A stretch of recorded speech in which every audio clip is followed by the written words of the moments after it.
Adley and 4x4 Show is proudly sponsored by Pat Cullinan's 4x4 Adventures, the TV show and the magazine. RV Daily Magazine, a monthly mag with a hit of daily news. And the toughest four-wheel drive mag online, Unsealed 4x4. And welcome to Ant-Man's RV and 4x4 show. We've got a special guest coming in to talk to us this afternoon for an hour or so, maybe a bit more, in Rudi Paoletti. We'll introduce him soon. And we've got a bit to talk about on some of the work that he's been doing in the high country, some of his favourite places and music. And, of course, I've been out and about doing a bit of travel as well, so we might have a bit of a chat about the old finger wave and a few other bits and pieces that seems to be falling into a bit of non-use these days.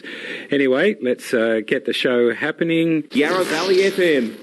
All right, and you're back on Yarra Valley FM 99.1 on the dial, and you're listening to Ant-Man and Ant-Man's 4x4 and RV show, and of course I mix that up all the time, so that's totally normal for me. So we're going to see what happens with playing the right song now, in a minute. But my guest is in the studio, and we have Rudi Paoletti with us now. And as it says at the very start of his thing, he's a man of many talents and achievements, and I believe that. Good afternoon, Rudi. Good afternoon, Anthony, and thank you for having me. Oh, you're welcome. You're welcome. So to everybody out there, you know I'm a novice at all of this, so if I make a few little muck-ups, you'll have to just excuse me. One day I'll be a professional. How are you, Rudi? I'm well. Just a slight bit of a cold caught from my little nephew, but I think everyone's catching it at the moment. So. Well, I had my little cold when I was away, so I don't want another one, thank you. So you can breathe all of those things. So what have you been up to of late? Always busy up at the Aberfeldy area. I'm actually going away this weekend. I know it's going to be a nice cold weekend, but always going up there and finding new historic sites and documenting them. Yeah, well, we're going to talk a lot about that, and obviously when I introduce you, you sort of your thing is you're involved with Nav Run and Paoletti's Maps, and now the heritage thing, which is going to be our main focus today. So you've got a lot of skills under your belt, really, when it's all said and done to it. Yes, I have. Yeah, I've got a sort of a niche in every pie. As they say. So I wanted to ask, one of the first questions I want to ask, what took a school kid out into the bush and said, I want to be a mapper, I want to spend time in the bush, I love the bush? Where was the transition that went from school to there? I think it just started when I first got my four-wheel drive and ventured in the big desert sunset country of northwest Victoria. Mm-hmm. In the 80s, we're talking mid-80s, very, very remote. No one really went out there, and there was no detailed maps of the area. And I picked up a map before I went out there. I thought when they called it big desert, it was like a real desert, sand dunes. Never been up there. And we picked up this map, and there was no tracks in there. I was thinking, let's go for a drive. When we went for a drive up there, there were actually tracks everywhere. But so we just ventured on these tracks, not knowing where we would be going, because they weren't on the maps. And then it sort of lured me in every long weekend after work, straight up to the big desert, sunset country, doing more exploration. And I started plotting all these notes down and marking it on the map. And after a few years, I said to myself, why don't I just publish some sort of mud map? It doesn't have to be professional. I'm not a professional map maker, but I've made all these notes, and I published 2 maps of the area, one on big desert and one on sunset country, and they proved very successful.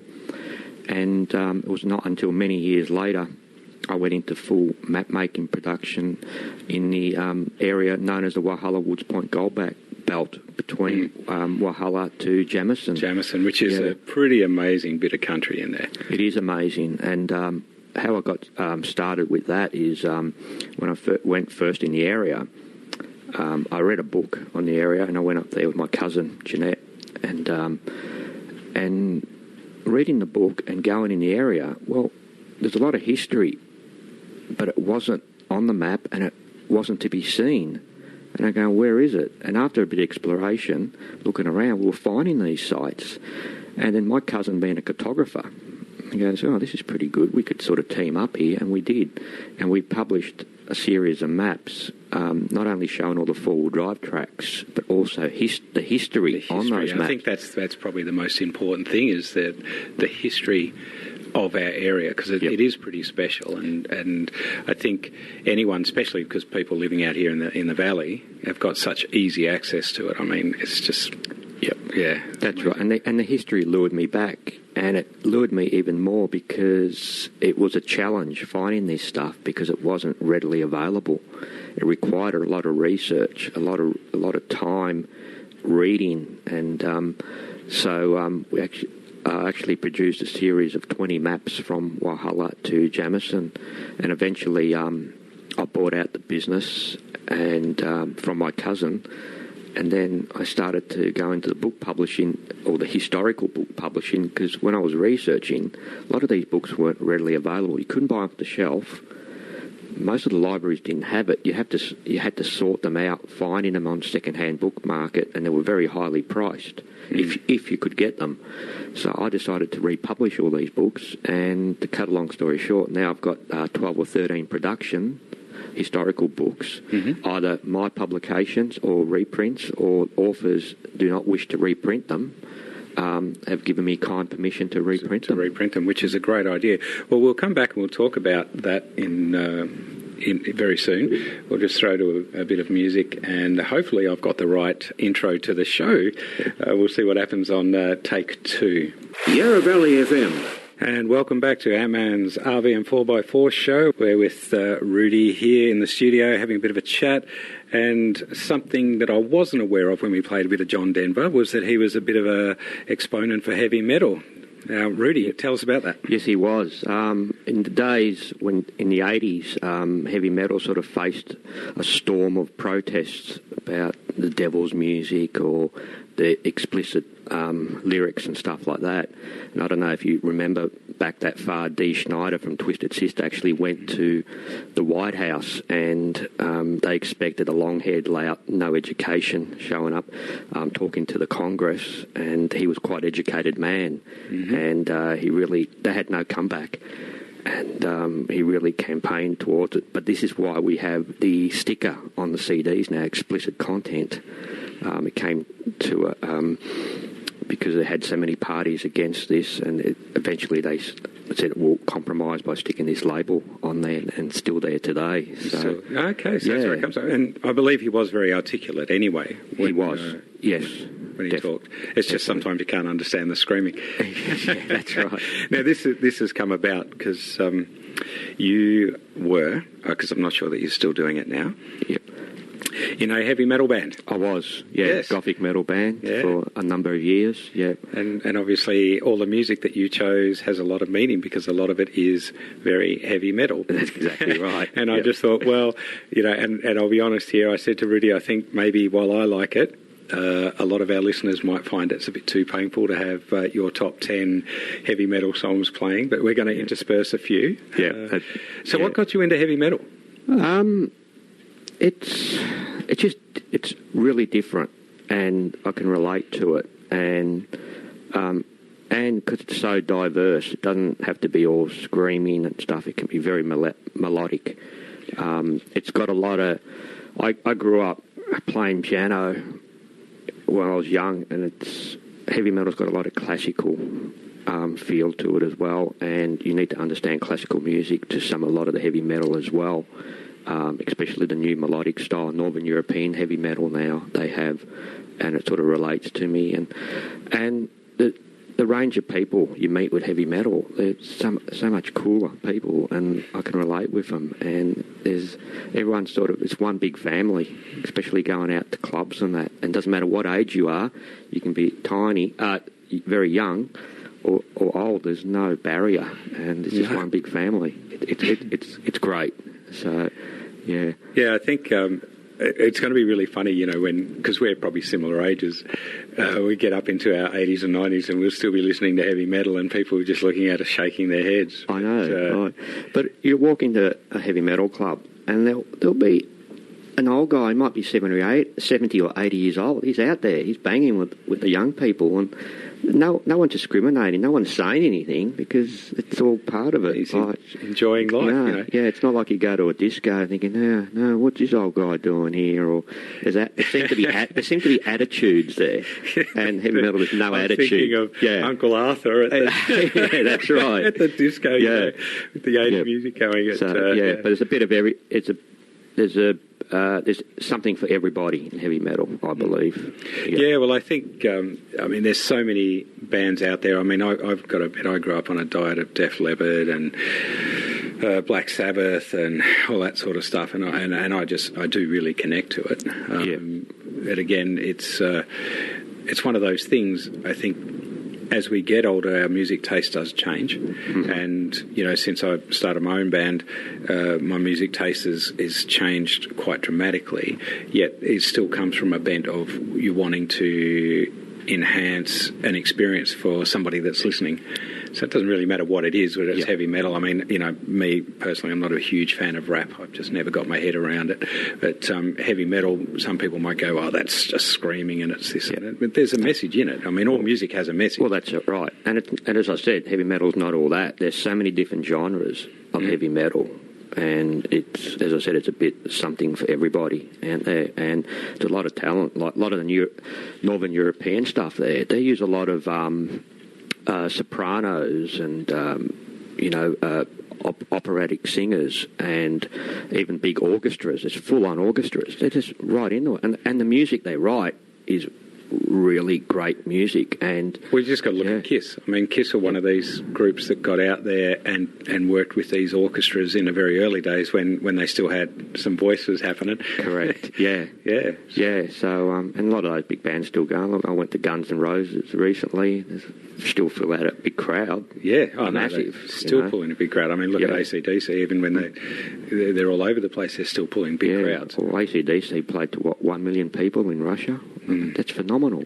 I mean, I can't even imagine 1 million people. Yeah. Like I went and saw AC/DC years ago, and the stadium was packed. I went and saw ZZ Top years ago, and the stadium was packed. But 1 million, not 1 million people. Yeah. Well, correct me if I'm wrong. I think heavy metal didn't that bring the stadium sort of stadium concerts in fashion. I think that's when it started, early 80s. You got those massive stadiums. The big stadiums.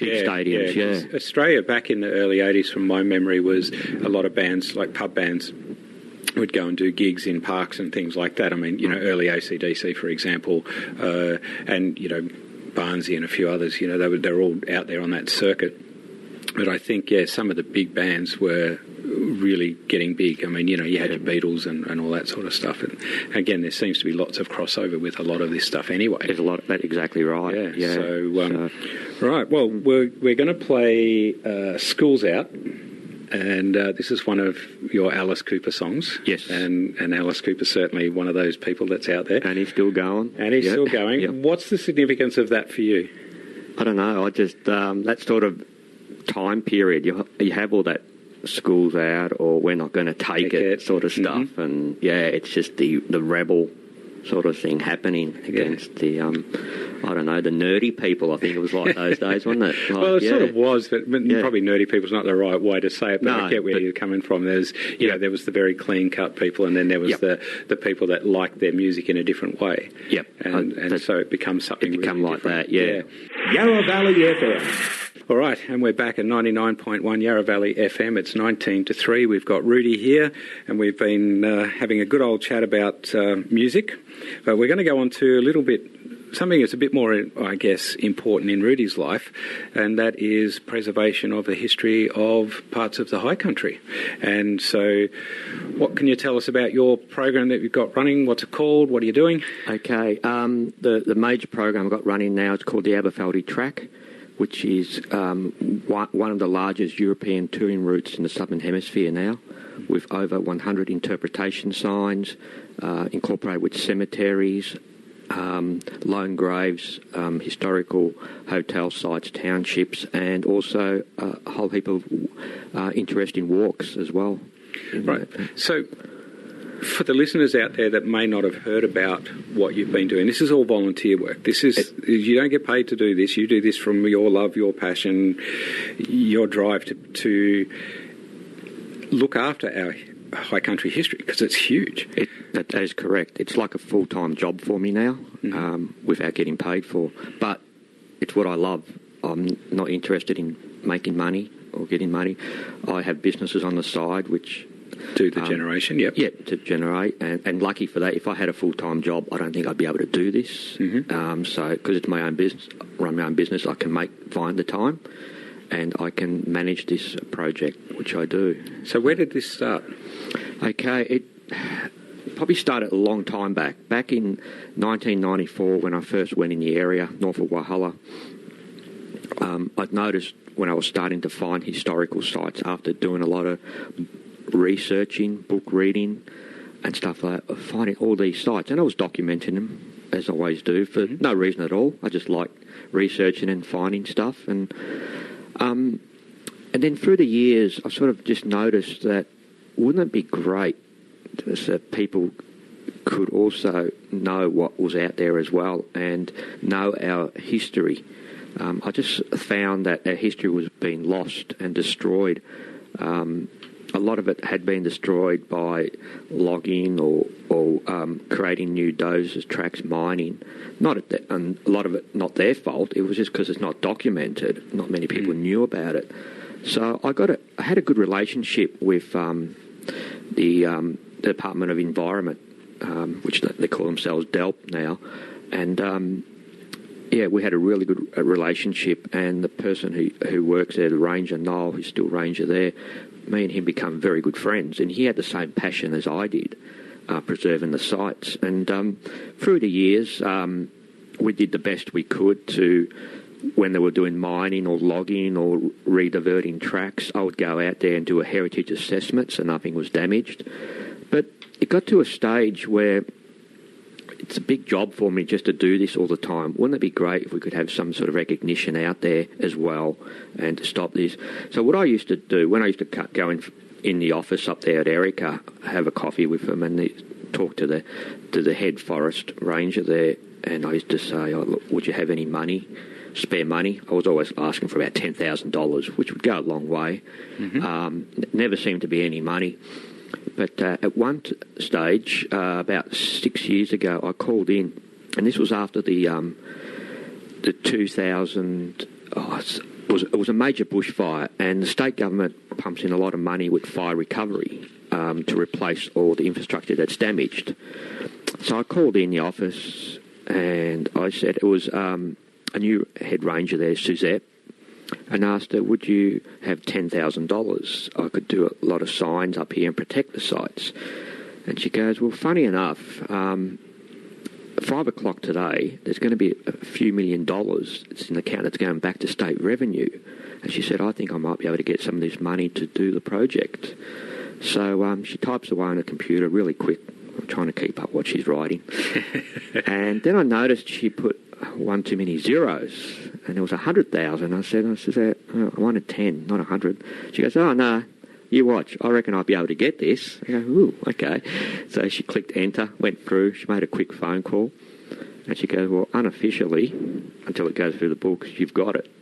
I almost broke down and cried. I couldn't believe it. $100,000. That's a lot of signs. There's a lot of stuff I could do with that. Yep.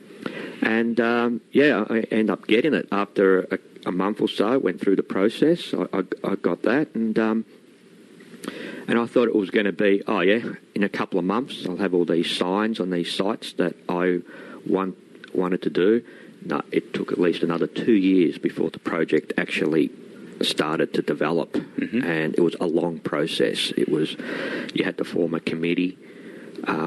And there was other processes involved. Okay, what's going to be on the signs? What's the logos? What's the project going to be called? So it's not just a matter of walking up and banging a sign in the ground saying, this here is a cemetery. No, well, that's right. You've got to go through the whole thing. Yeah. And I had to spend 3 weeks out there in the bush I had apprentices from DELP, just to plot all the sites that I recommended. So we put them on the heritage database first. So we also had to go to the city and get trained how to to insert all this data into the database. So I'm spending 3 weeks out there just before I do anything. And then I had to come up with all the touring route, what sites and where things were going, etc., etc. So it was, and after that, what to put on each sign. Yeah. So I had to research it all again. And luckily we had the committee and helpers, and I gave them all the information and they pieced it all together. But it wasn't just history we wanted, it was a story on every site, because history to a lot of people gets boring, facts and figures. Mm-hmm. I would agree with that, yeah. So when you go to 20,000 people lived here in their heyday, and that's it. Yeah. But what's the story, So what we want is a bit of a theme, a story, either be funny, sad, or whatever. So every time you go to, every site you go to has got a story. And so it's got the history, but it's also got the story. So it's not boring you. So you go, oh, I wonder what's at the next site. So you drive to the next site, stuff like that. So, yeah. So anyway, after we got all the signs ready and that, I had to go out in the bush and install them all. And at this stage, the project was between Walhalla to Matlock, near Woods Point, and surrounding areas. But even before that, while we were setting up the committee, we got all the other stakeholders involved, and that was Melbourne Water. They pumped in another 70,000. Wow. I already had 1 foot in with Melbourne Water because I had an issue with one of the cemeteries in the catchment, and I was already in the good books with them. We were getting into the process of fixing that up, and then this project came. So instead of getting initially 10,000 out of them for that project, they were very kind enough to pump in some more money, and also the Baw Shire got involved, and Destination Gippsland, which is a big tourism mob there. Okay, so you got lots of help from lots of other people. And the project become $250,000 value. So it was huge. And so once we got all that motion, I had to go out there and install the signs myself. So every sign out there is installed by myself and my volunteers. So what we did is I'd be in the field 2 or 3 weeks out there. I'd take my caravan up there, and then I get shift workers from my volunteers, and we keep swapping. Next mob, and then we might actually we'll come back, because there's so many fascinating little sidelines in all of this that I'd like to explore a bit into more detail. So we'll come back in a minute. Yarra Valley FM. And you're listening to Anthony Ant-Man on Ant-Man's RV and 4x4 show. We're not too far away from the news now. However, if you've got a song request, or you're interested in getting involved in what this show's all about, which is everything to do with RVs, four-wheel driving, touring, tourism, that sort of stuff, check out my Facebook page of the same name, Ant-Man's RV and 4x4 show. How many times can I plug it in one sentence? Anyway, check it out. Request a song, whether we can make it in today or comes in next week. We're on from 2 to 4 p.m. every Thursday afternoon. So check it out and get it on there and get it out there. And if you're a person in the Yarra Valley and you've got a story that you think's pertinent to touring this beautiful part of the world, then get in contact with the people here at the station, which obviously is Yarra Valley FM 99.1, and let them know, and they'll put you in touch with me, or me in touch with you. And just remember, we do want to explore every avenue, from caravan manufacturer to 4x4 accessories, that sort of stuff. And if you've got any questions you'd like answered from a technical point of view, I've got access to some fantastic people out in the field that will be able to give us some really good, viable information that will help on a technical aspect as well. So feel free to contact the station or me through the Facebook page, and we'll endeavour to help you out and make this show something that is not just you have to listen to my musical taste, which is very varied. And as I'm sitting across the road from Rudi here, he knows he's got some pretty varied taste in music as well. So it's all good stuff. Now, we've only got a minute or two, Rudi, before we go to the news. Just interested, what actually gave you a start in playing piano? Probably sort of encouragement from my parents that wanted me to have some sort of musical talent. So I started... Did you have talent before you started? Nah, nothing at all, mate. No. I don't know if I even have talent today. Oh, dear. Yeah, so I started young and I sort of gave up when I was 16. I went to, I think, grade 3 or 4 in the diplomacy of getting certificates in music, which is fairly high up. So I did quite well, good results, but I sort of lost interest. And then many, many years later, my favourite heavy metal band from Melbourne, I was on their email list and they were looking for a keyboard player. And I'm thinking, yeah, I reckon I'd give it a go. So I auditioned for them and I actually got it. And and I played for them, I think, for about 5 or 6 years, recorded a couple of albums, did a lot of gigs, a lot of fun. Yeah. And, and then sort of gave that away and still follow them. We're very good friends with them. They got a new keyboardist, and I think 3 or 4 years later I left. Unfortunately, our lead singer passed away with bowel cancer. It was very sad. It's very sad. Yeah. Yep. Sort of unexpected, and that was the end of the band. We did a final gig at the Espy. Massive crowd. That's my biggest memory. And It was great. Yeah, the Espy, what a venue. I'd love to be able to play there. Fantastic. Yeah. Unfortunately, he couldn't make it. 2 days after that gig, he passed away. But it was a memorable gig. We had all our ex-players there. It was the best gig I've ever done. So, yeah. Oh, beautiful. I mean, it's sad, but beautiful. Yeah. All in the same time. It's interesting. You just mentioned the bowel cancer thing. He didn't know. I've just got my results back from doing the national, because I'm over 50 now, testing for bowel cancer. And I just think, blokes especially, guys, if you get this kit in a mail, it's not hard to do. Just do it. And exactly. I listened to an interview recently, and they said that less than 5% of the population actually take part in this free program run by the government, and it is not hard to do. It's not even pardon the pun, a crappy thing to do. Seriously, it takes minutes, and you get to look after your health in a way that is so hard, because bowel cancer is such a bad thing to get. And you don't know they don't know what causes it.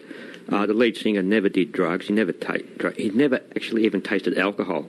Wow. He only drank milk and on stage, or cordial on stage. It was just unbelievable. Right? Yeah. And you just never know, do you? It can happen to anybody. Yeah. There's a big misconception about heavy metal bands, that they're all drug and alcohol users. They're not. Our band didn't touch it. Yeah. I've never touched it. So it's a good thing. All right, so we're going to head off to the news. We'll be back in a minute. You're on Yarra Valley 99.1 FM, and you're listening to Ant-Man and Ant-Man's RV and 4x4 show. Yarra Valley FM. And you're back with Anthony Ant-Man and Ant-Man's RV and 4x4 show, and we've got Rudi Paoletti in the studio, who's been regaling us with some of his stories and how he set up an amazing not-for-profit history, recreating just making people aware of history and the importance of it in the high country. Yep. Keeping the Australian history alive. Yeah, well, I think for a lot of tourists that come to the valley and head up into the high country, they probably don't realise that the history up there is huge. I mean, we have all our murders and we have our, scary stuff, and we've got, towns that were absolutely boom towns, and then they've come away to nothing and they've just been overtaken by the bush.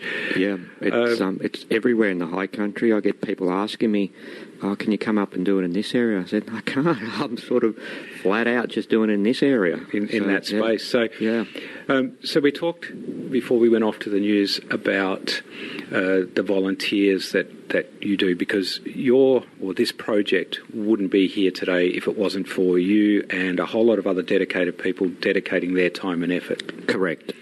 We have dozens and dozens of volunteers, and they keep coming back.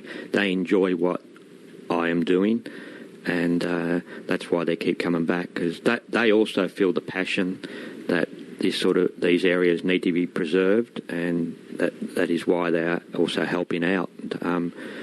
So once we established the project, as we left before, we also needed some sort of map or diagram showing all these sites were. So we actually even organised a free map It's quite a large map. On one side, you got the details where the sites are, and on the reverse side, it's all text, all colour-coded. Okay. So you can tell it's four-wheel drive or two-wheel drive. Mm-hmm. It's all being classed by Four Drive Victoria, so it's graded. So, and it tells you which routes to take and what's on there before you go out there. Yep. Even on our website, you can download it, free for your Aussie Explorer or any software you're running. Mm-hmm. I've also got another map, which in brackets we call the handicap map, for a reason. If you're going up there and you can't get out of the vehicle for some reason, it might be elderly or handicapped, the map you can download off our website for mostly Aussie Explorer software. When you get to the site, or you can do this from home, it doesn't matter, you click on the site and a PDF file comes up exactly what's there on the sign. Oh, wow. You don't have to get out. So, and that's well received, that map. People enjoy that. So, yeah, well, I mean, there's so many people use the high country and areas of it that might have a disability or, wheelchair problems or whatever. Correct. There's a guy I met many years ago, and he inspired me to do a lot of different things, and he was an Anthony, by the way, and he created wheelchair accessible caravans. So he would work with the manufacturers and with the people with the wheelchair to make their specific needs perfect. And so he had the car set up, he had the van set up. He was not held back. Yeah. So what you've designed and created is amazing. Yeah. And we've applied for a grant now for an app. Mm-hmm. App seems to be the way these days. Yeah. So hopefully, fingers crossed, in a month we'll know. And we can have an app as well for people to use on their phones when they're out there. Yeah, and that's if they get coverage. Yeah, I don't know how they exactly work. So, so we'll work it out when the time comes. That's it. Look, I've spent a heap of time out in the bush, and there are lots of places where you don't get coverage still. Yeah. You drop down a mountain, you've got nothing. You go up the top, and you've got lots. That's right. Yeah. So once we established the project, it was about 4 years in the making. Mm-hmm. Then we had a bushfire in between, which slowed things down a bit. But we had the big launch. We had all the television stations, the media there, and politicians. That was a great experience for me.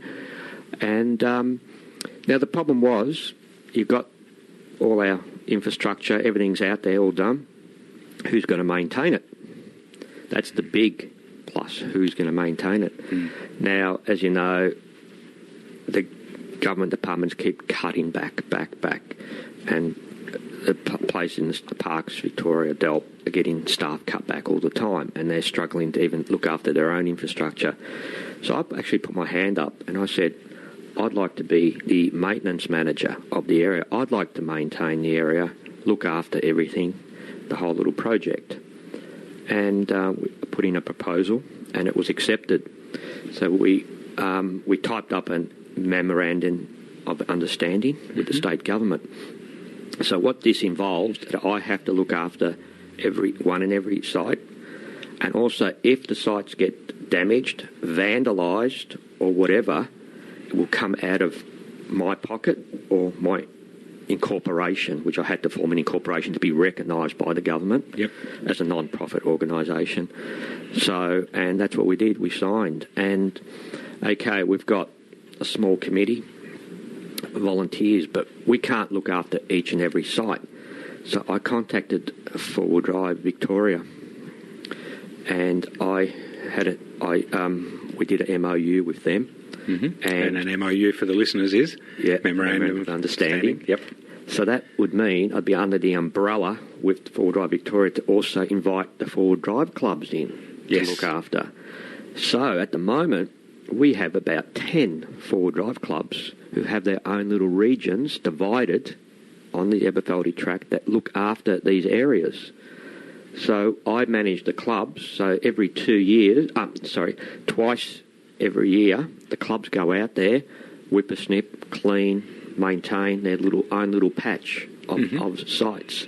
Okay. And that's how we keep on top of the maintenance. Because I was going to ask you about that. So we might, when we come back, we'll talk about that a little bit more, I think, because the club scene, everyone bags it on the clubs for their rogues and their this and that, but I want to talk about, maintenance and vandalism and how you can work around that. Yes. So we shall come back and have a bit more of a chat about that. Certainly. Yarra Valley FM 99.1, local, live and loving it.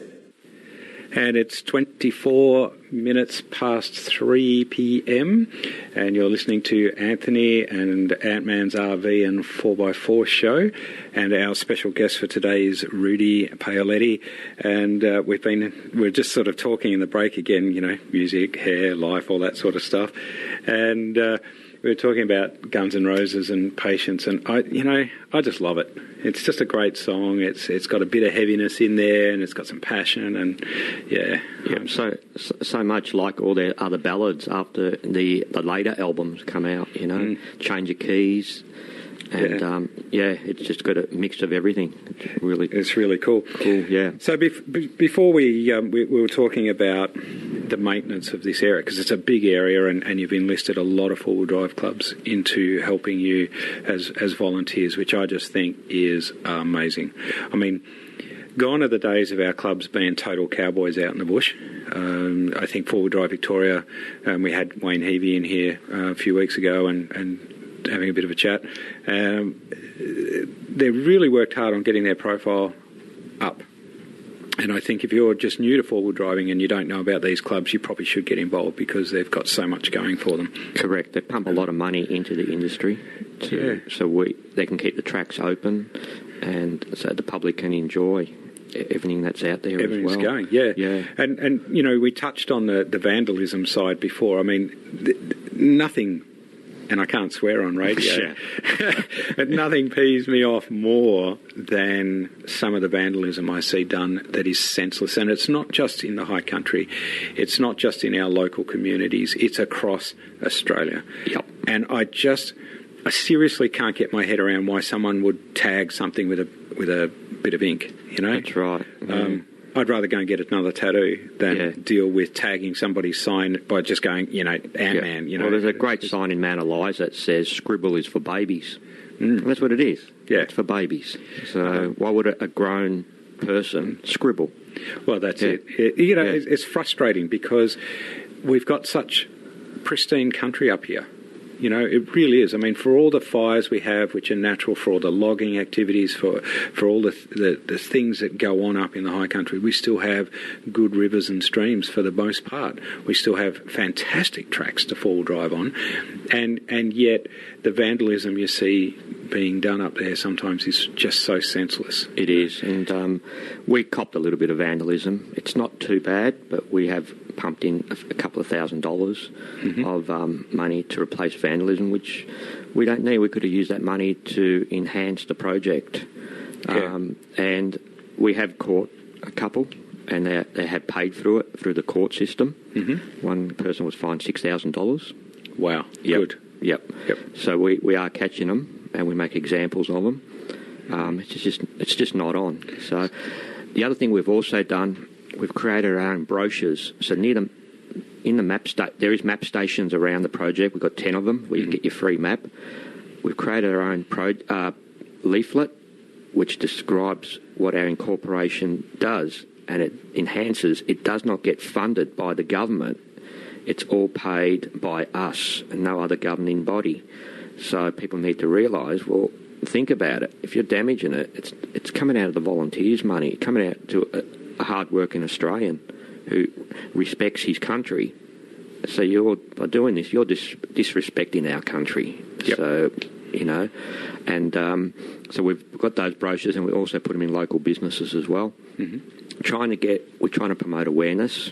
So, I think education and awareness for everybody too, because it's not a case of now just observing somebody doing this damage. You actually need to report it, and that doesn't mean confronting the people. No. All you need to do is get a car, a colour and a rego number if you can. Yes. To report it. And people can either report it to the local police or give us the details, because I work very well with the authorities, and they'll do anything to prosecute them for me. Yep. They said, Rudi, we'll do anything. Just give us the details. We'll take care of it. Don't worry about it. So all right, so say I'm Ant-Man, I'm driving through one of the historic sites, which I'm so passionate about my history, it's like yours. Driving through one of these and I see some guys and kids, painting up the signs. What advice would you suggest to somebody? Like, what would you suggest that they do or don't do? Because obviously we don't want confrontation out there. Right, yeah, because you don't know how these people react. Going to react, yeah. Yep. My first thing first, grab a rego number straight away. Write it down before you even do anything. And descriptions and everything like that. Try to take discreet photos if you can. Yep. Okay, you don't want to say anything sometimes, depending who you're with. If you've got a couple of heavies with you, you're not going to be worried, are you? But if you're a family with little kids and that you see these, which could be a confrontation, just try to take rego data and report it immediately to the police, or Crime Stoppers if you don't want to be involved. But try to give them much information like it. And then if not, you can always pass on details to us through our website or Facebook site too, if you want to be discreet about it, and we'll take care of it as long as we get some information. So you really do, if you're out there, you really need to have your wits about you. Yep. To get as much information as you possibly can, and it's got to be factual. Yep, you can't just make it up. No, that's right. Yep. So that's the thing. I mean, it's one of those things. I think it's a growth thing for everybody. We go through the bush. Even if we're being involved in a competition or something like that, people look at that and go, "Oh, you're wrecking the bush." But if it's done properly, no, you're not. No, actually, that's right. You're using the bush. It's it's a thing, and we haven't even touched on the fact that we've been involved in competitions for years. Yep. But if it's done properly and it's done in the right way on the right property in the right space, then very minimal damage occurs. Correct. That's right. So you go through that, and then you get into the stage of, well, the history is so important. And keeping alive that history, which is what you're passionate about, is obviously very, very important. And that's, if I was to say to people to go out and enjoy the bush, look after it. Pick up people's rubbish, which I do. Yes. When we go out there, I just can't believe people would throw rubbish out of a window these days. And the amount of glass in campfires. Glass doesn't burn. No, but it glows pretty colours. Yeah. I mean, look, it's funny. It's Jane and I were camping recently up on the coast, up in the Gulf, and we made a small little fire where we were, and we cooked dinner, and we did all that sort of stuff. And what we've always done is put our metal cans in there to burn out the fluids. Yeah. Dig through the fire, take them out, squash them, and then you don't have dirty fluids in your car, you don't have this and that, and it gets rid of flies and all the rest of it. The amount of sites I come across, and there's so much there. Where we camped, Jane and I went up for a run on a big river. And we took the dog with us, and because you're allowed to have dogs in that part of the park. And so we took our dog with us, and it's her big first camping trip, and we've got our camper. It's its first trip since we got it back on the road properly, and all the rest of it. So we're in there, and we probably spent close to half an hour, maybe 3/4 of an hour, cleaning the site of glass so that our dog could run around in the bush without cutting her paws to pieces. Yeah, it's unreal, isn't it? And it doesn't take much to clean up, really. No. And just why do it? This is what I don't understand. Why do it in the first place? So that's right. I could rant about this, and I might even have to have a regular show rant about stuff like that. Yeah, but that's right. Yeah. Well, look, we'll come back in a minute. We're going to talk about where you've extended the program to, and some of the thoughts behind all of that as well. So we shall return. Yarra Valley FM. And you're listening to Ant-Man and the Ant-Man's RV and 4x4 show. So, Rudi, we're talking about your program, what you've done, but it's extended now. It's extended. A few years ago, we had the Mansfield Shire very interested in what we did, because the tourism just tripled in the area. And the news got around really fast how successful this project was. So the Mansfield Shire, as well as Department of Environment, asked if we could extend it all the way up to Jamison. And we had a meeting. I said, well, if you can find some money, I'd be in it, definitely. So we arranged a few meetings. All was good. I set up a committee myself for Woods Point, and I said, well, this committee can look after all the history on what the signs would be on the signs. I arranged the route again and what sites would be involved, another 30 of them, and the committee set up what to put on the signs. And once everything was done, it didn't take too long.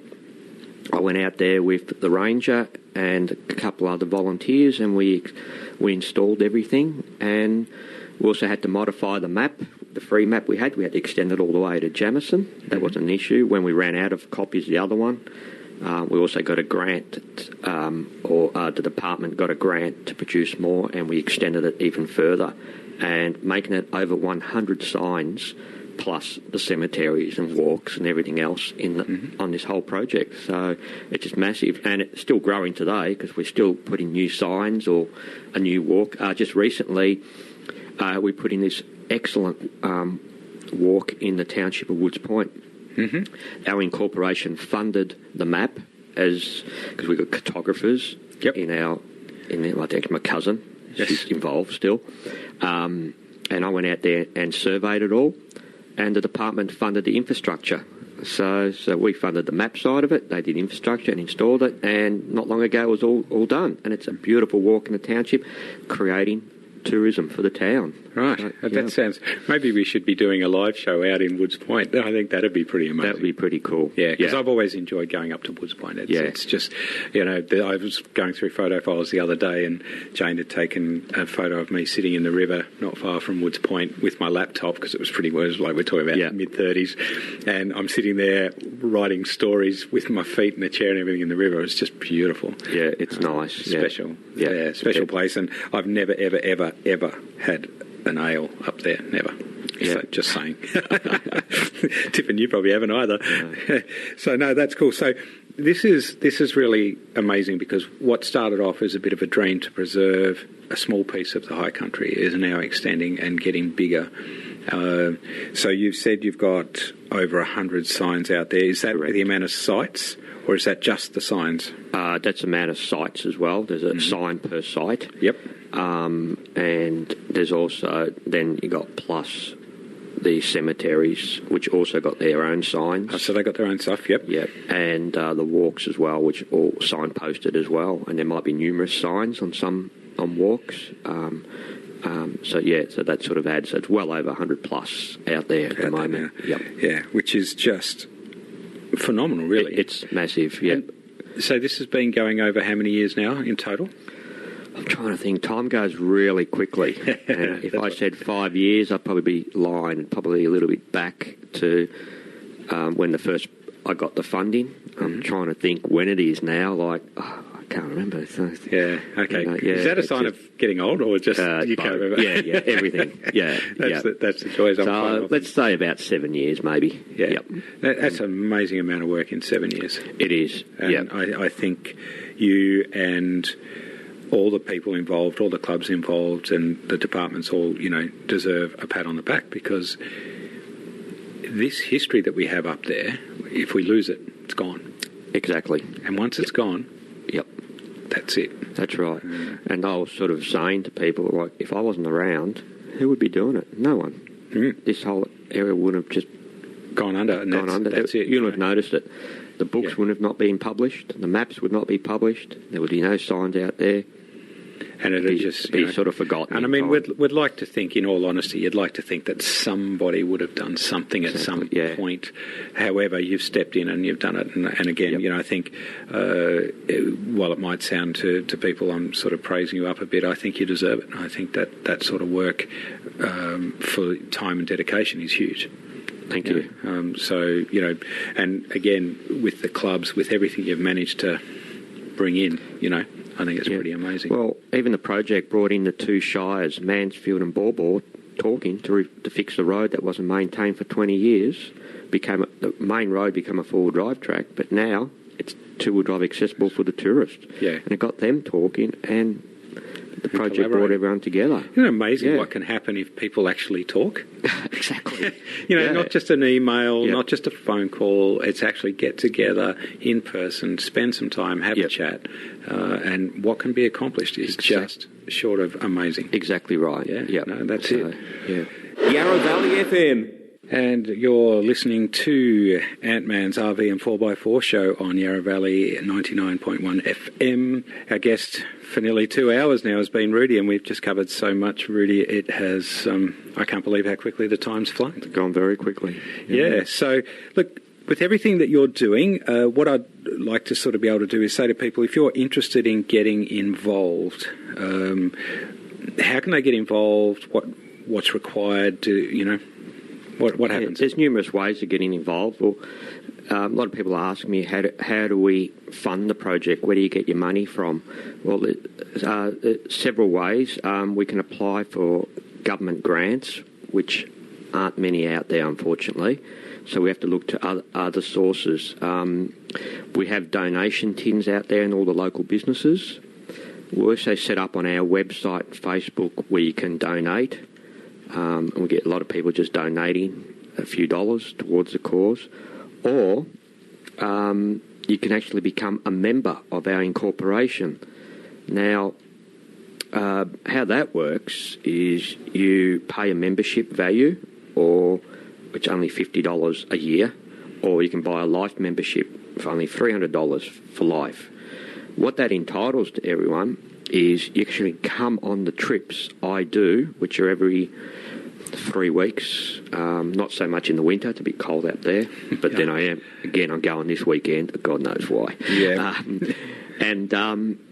You get to look for stuff, historic sites, and joining us where previously you wouldn't know a lot of these sites existed. We do all the research.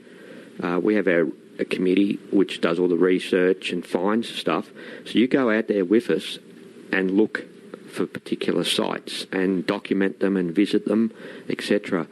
So it's sort of been an honour for you to join us because, like previously, you couldn't do any of this because you didn't know it existed.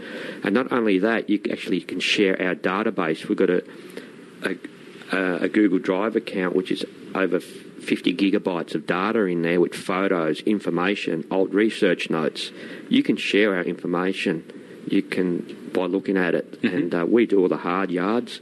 Because of your member, you've got all these privileges, and you can hang around with us. And we've got over 100 members. Not all of them join us. A lot of them just like waiting for the email reports and the pictures after every trip. That's fine. You don't have to come out on the trip. Or you can come on the trip. You don't like walking, because some of the walking could be a bit hard. Hang around camp and socialise with us as well. But 100% of that money doesn't go into paying any labour. It goes 100% into the infrastructure, so we can continue what we're doing. Yeah, which is a good thing, because again, it means that people are taking ownership. Correct. Yeah. Yep. So and ownerships of anything, I think, is a good thing, because if people can be involved and be encouraged to be involved, regardless of whether it's to do with homeless or looking after our country, in any way, shape or form, it doesn't matter. If you take ownership, you take pride in it. Once you take pride in it, everything comes alive. That's right. Yeah, it's very cool. Yarra Valley FM. And you're back listening to Anthony and Ant-Man's RV and 4x4 show on Yarra Valley FM 99.1, and we're pretty much right out of time. Rudi, what can I say? Thank you so much for coming in. Thank you for having me. What's the best way for people to get in touch with you to find out more about how they can volunteer? Jump on our website, because it's got all the information and the links to our Facebook site, how to donate. We've got our own YouTube site too. You can watch various things. Yep. And that address is just West Gippsland Inc., one word, West Gippsland INC, short for incorporation, .com.au. All right, and we'll make sure we put links up on the Ant-Man's RV and 4x4 Facebook page, and that'll help people come through. So, look, we're just out of time now. I can't believe that it's happened so quickly. Thanks again, Rudi. I think we might have to get you back in at another stage, a bit more of a chat. Thank you. And to all the listeners out there, thanks for listening, and stay tuned for more stuff happening tonight. The Three-Headed Goat Show, some cruising country. And at this stage, stay safe, enjoy travelling this beautiful country of ours. Ant-Man's RV and 4x4 show is proudly sponsored by Pat Cullinan's 4x4 Adventures, the TV show and the magazine. RV Daily Magazine, a monthly mag with a hit of daily news. And the toughest four-wheel drive mag online, Unsealed 4x4.